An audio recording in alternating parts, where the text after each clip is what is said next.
You need to stop doing every single task yourself. If you want to be successful, you've got to stop working harder and start working smarter.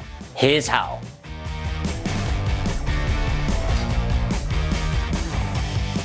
There's only 168 hours in the week, and so think about this logically. By the time you've slept, eaten, drank, and everything else, there's only around 70 hours left. Then you've got your full-time job. Then you've got what, like 25 hours left, 20, 15, some people even less. And so the idea of working harder isn't actually going to get you much further than anyone else. And so you need to think about working smarter. And one of the ways we can look at working smarter is by outsourcing as much as possible, and you not doing every single little task that you think you need to do within property. So how do you narrow down these tasks, and then how do you decide whether to delete it, delegate it, automate it, or delay it? I'm going to show you just how you do that. So the first thing we're going to look at is something called Eisenhower's matrix. Eisenhower's matrix is a quadrant like this, and Eisenhower obviously created it, and you're really breaking down tasks into 4 things. So the first one is urgent and important. So this is when a task needs to be done within 3 to 5 working days and is super important to the development of your property investment growth. Outside of that, you've got things that are important and not urgent. And of course, same importance, but actually if it waited a couple of weeks, it's not going to be the end of the world. So it's not a fire by any means.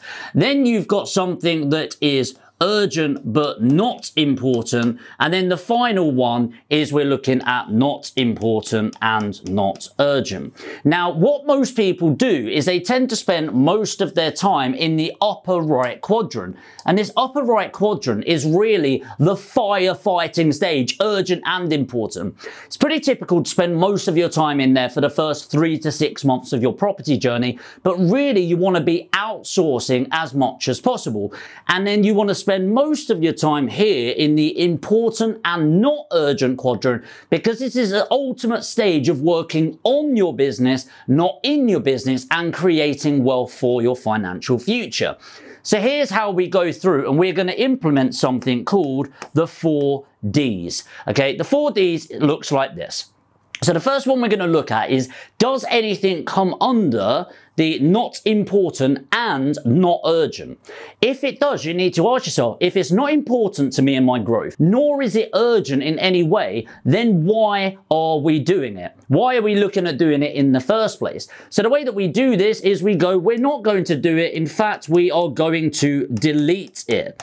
This is the first one of the 4 Ds.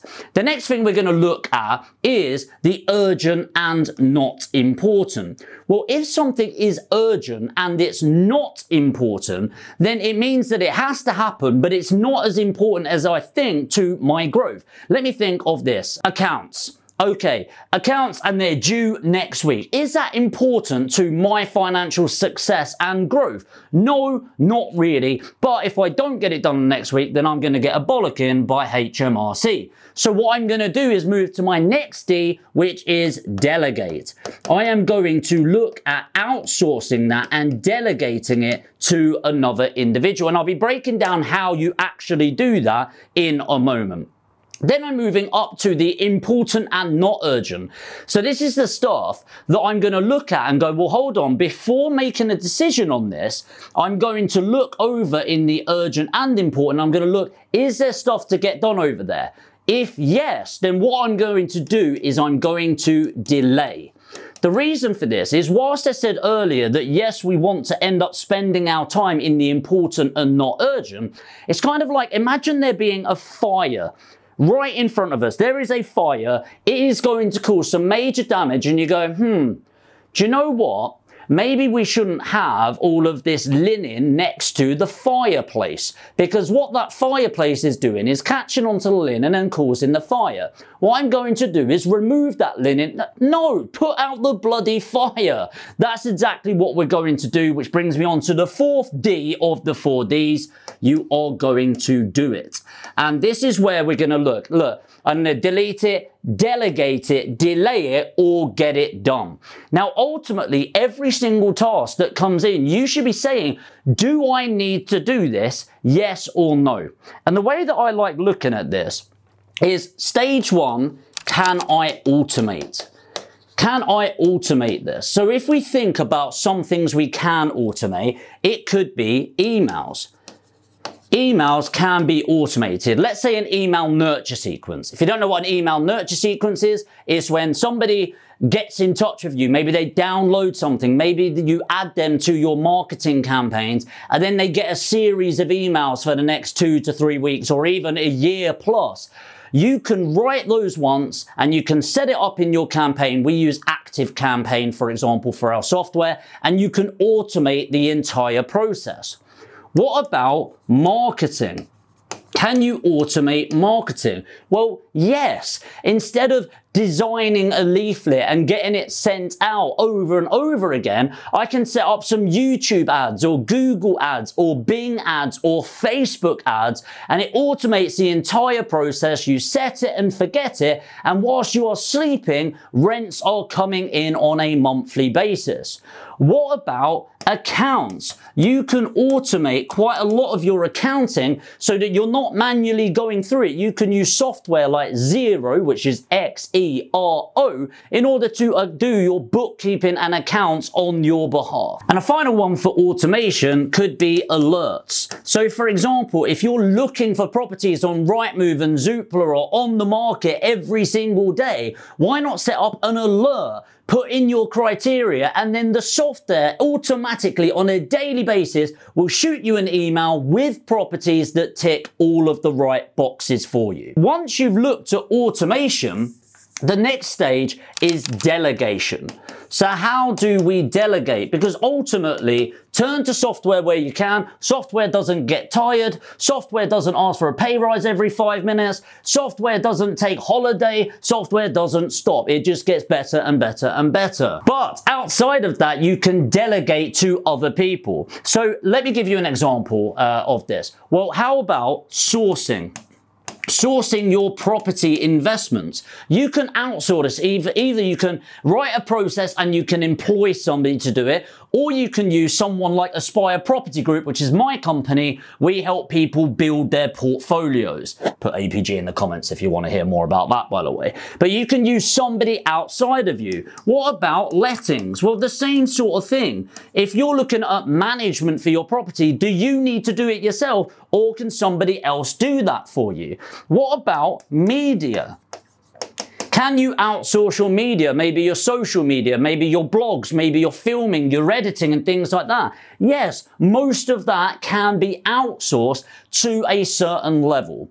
Now, the way that you do this, by the way, is you set up something called a SOP. A SOP is a standard operating procedure. Okay, a standard operating procedure. And the layout of a standard operating procedure, there you go, is you do the introduction, the purpose to the document, you give a step-by-step process, a summary summarizing the process, and then the bit that everyone forgets, troubleshooting. And troubleshooting is essentially you saying, if it does go wrong, here's how it will go wrong, and here's how you solve the problems that are likely to come up. Now, ultimately, I'd say around 90% of tasks can have a standard operating procedure set up for you, for somebody else to do it. Now, let me be very clear. A standard operating procedure is not in place of training somebody. However, once you have trained somebody and you provide a standard operating procedure, you should then have something for them to go back to on an ongoing basis, that if they're getting wrong, you say, hey, have you looked at the SOP? This problem's happened. Have you looked at the troubleshooting part of the SOP? And if they say, yes, I have, you then check it. If it is in there, you say, hey, it's here. It should show you what you do. Add more detail if needed. And if it's not in there, then you upgrade it. One of the most common situations, though, is if it can't all be delegated. And then the one that you do with that is something called chunking. So if I say, well, I'll tell you what, can I outsource my YouTube channel? Well, no, kind of hard to outsource the Jamie York YouTube channel without Jamie York. Well, that's not strictly true. I guess people could. I could stop filming myself and people could do like a cartoon version of me, right?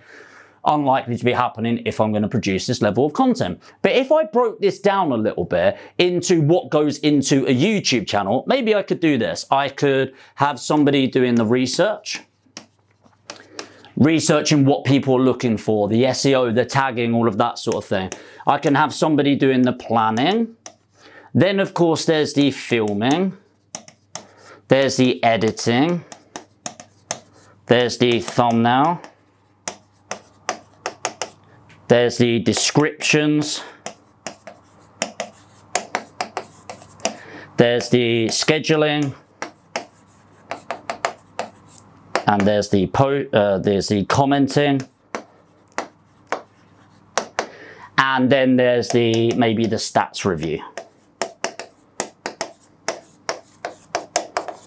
So let's look at that, and I'll bring that up a little bit. When we're chunking, what can I outsource within this? I'm not saying this is an overnight thing, by the way. It takes time.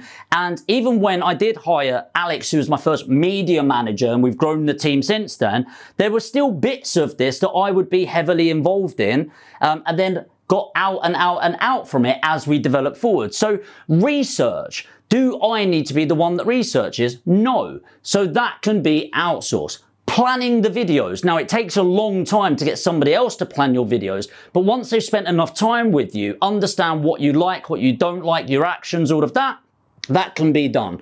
Filming, well, obviously not. I'll put half on that because there's two parts of filming. Me in front of the camera, but there's always somebody behind the camera, or sat on their arse over there. But half of the filming can be outsourced. Editing, definitely not. I would be useless and wouldn't have the patience. Thumbnail, definitely not. I am useless with anything creative. Descriptions, yes, I can do it, but outsourcing is much better. Scheduling, yes. Commenting, yes. Stats review, yes. So, as time develops, could I write a SOP for research? Yes. And I would probably need to be the one to write that. So I'll put a J next to that. This is maybe good for me to think about. Planning as well. SOP around that. Yes, that would be me. Filming. Yes, a SOP can be created around that. I'll put A for Alex. Editing. SOP can be created around that. Alex. Thumbnail. SOP around that. Alex. Descriptions. Either. But I'll put Alex. Scheduling. SOP. Yes. Alex. Where are we? Commenting. Probably better that I do that one to give an in-depth idea of what I actually want. And then stats review. Probably both, I would say, but I'll put Alex on that. Basically, Alex does a lot more than me for every video that goes out. And the team do a hell of a lot more than me for every video that goes out. But imagine if I decided I'm going to start a YouTube channel and I need to do all of that. I'm like, no freaking way am I going to be doing that. But you don't need to do what I've done. You have to bear in mind, I've got a business behind me. I've got the finance behind me, so I could afford to hire Alex from the start to help me build this channel. But you could buy a relatively cheap camera for a couple of £100, get some decent lighting. Natural light's always best, right? But not practical all the time. And then you can outsource the editing. Is it going to be as good? Are the ideas going to be as good? No. But you start generating, start getting leads from it, start investing more and more as it's all coming through, and you build it up slowly. Okay, if you don't have your money at the start, you need to put in more time. And then as your money builds up, you can replace your time with the money and get other people's time involved. So this is just an example that all of you can relate to because you're watching this video, right? But this is an example of how you outsource. So I'm not saying don't work hard, by the way. Of course, work hard, but don't think that that's going to multiply your results. Why is it somebody can work really hard and earn 20 grand a year, and another person can work really hard and earn millions, if not billions, on a yearly basis? You've got to work smart. Utilize Eisenhower's matrix. Utilize the 4 Ds where we are deleting, delegating, delaying, and then doing. Start getting your standard operating procedures together. Start looking into chunking that apart in this. Start outsourcing and utilizing your time to the best of your ability. If you're new to the channel and that's been valuable, make sure to hit the subscribe and the notification bell to find out a hell of a lot more about property investment. And if you did get value from this, make sure to lightly destroy the like button on your way to the next video.